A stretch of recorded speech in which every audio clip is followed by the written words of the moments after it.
guys, mga Raibon. This is cat treat. And sa last video ko yung unpacking check na lang.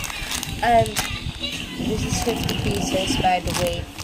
And yup, meron pumutok na isa pero hindi naman siya spoiled kaya hindi ko ni-refund. Bala ko sana i-refund kaso baka matagalan lalo kaya hindi ko na ni-refund.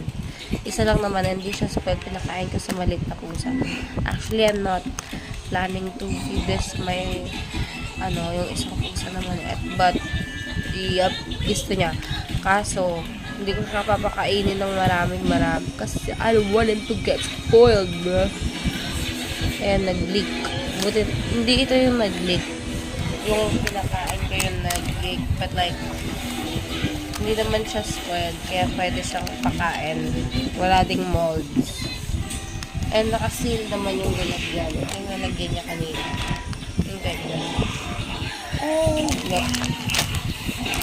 Kung gusto nyo mag-check up pang bumili ng ganito, check nyo yung TikTok ko, nasa bio ko dito sa YouTube.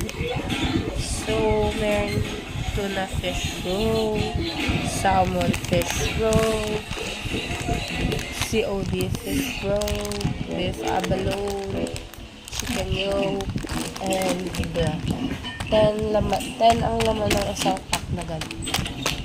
Bali yung ito, pinakain ko na yung isa, 9 na lang. So, yep guys, bye bye.